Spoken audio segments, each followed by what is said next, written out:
देखिए नया सवाल है आपके पास, select the correct statement for the phylum Chordata. पूछा जा रहा है जो फाइलम हमारा कॉर्डेटा, कॉर्डेटा फाइलम है ना, कंफर्म रखिएगा, ऐसा ना हो कि आप मैमल को फाइलम समझ लें। कहा जा रहा है जो कॉर्डेटा हमारा फाइलम है उसके रिस्पेक्ट में कौन कौन सी लाइन सही करनी है। ये बहुत बढ़िया सवाल है। देखिए पहली लाइन लिखिए, in birds, obvious bird is a chordates, air sac connected to the liver supplement the digestion. ये गलत है। बर्ड्स के बारे में अगर आप देख रहे हो तो बर्ड्स के बारे में हम लोग कहते हैं, अगर आप यस, बर्ड्स में जो लंग्स होते हैं and they are connected to the air sac and this help in the respiration. क्योंकि बर्ड्स का मेटाबॉलिक रेट ज़्यादा होता है तो उनको ऑक्सीजन ज़्यादा चाहिए, तो ईश्वर ने एक थोड़ा सा नया एडिशनल एडवांटेज उनको दिया है। तो ये स्टेटमेंट तो गलत है। आप ध्यान दीजिएगा, आपको चूज करना है करेक्ट स्टेटमेंट, लेकिन ये भी ध्यान देना है किसके रिस्पेक्ट में, तो कॉर्डेट के रिस्पेक्ट में ही गलत है। वैसे तो ये ओवरऑल गलत है। फिर सेकंड स्टेटमेंट है, scales are only present in reptilia. Sir ये स्टेटमेंट तो बिल्कुल ही गलत है। स्केल्स तो हमारे फिशेस में भी पाई जाती हैं, हालांकि दोनों में डिफरेंस है स्केल्स को लेकर कि जो फिशेस की स्केल्स होती हैं और रेप्टाइल की स्केल्स अलग अलग होती हैं। फिशेस की स्केल्स एपिडर्मल स्केल्स होती हैं, रेप्टाइल की डर्मल। खैर ये स्टेटमेंट गलत है। थर्ड है, in hemichordate excretory organ is proboscis gland. सारा मैजिक इसी क्वेश्चन में है।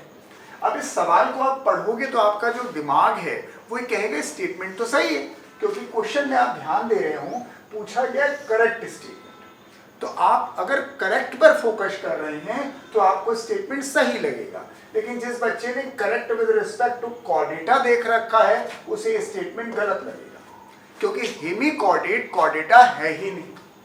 भाई आपको ये सही करना था ना, स्टेटमेंट सही हो लेकिन कॉर्डेट के रिस्पेक्ट में सही हो, लेकिन हेमिकॉर्डेट कॉर्डेट है ही नहीं। Then in starfish the water vascular system is present. Statement सही है, यानी इस लिहाज से देखा जाए तो सही है, लेकिन कॉर्डेट के हिसाब से गलत है। सर यही दो पॉइंट इसके बड़े इंटरेस्टिंग थे, क्योंकि हमारा ब्रेन क्या करता है, जब एक साथ दो क्वेश्चन को रीड करता है तो कई बार एक पार्ट को स्लिप कर देता है। तो अगर आप खाली थर्ड और फोर्थ स्टेटमेंट देखोगे तो ऐसा लगेगा स्टेटमेंट सही है। इसीलिए मैं बार बार आपको ध्यान देने को कह रहा हूं।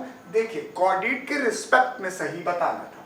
फिर subphylum urochordate and pisces are exclusively marine.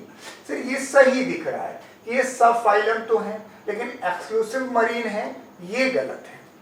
Pisces में कार्टिलेजिनस फिशेस भी आती हैं और बोनी फिशेस भी आती हैं। जो बोनी फिशेस होती हैं वो मरीन भी हैं और फ्रेश वाटर भी हैं। यानी इस लिहाज से देखा जाए तो हमारे पांचों स्टेटमेंट गलत हैं, यानी नन ऑफ दीज होना चाहिए। इस सवाल की ब्यूटी क्या थी?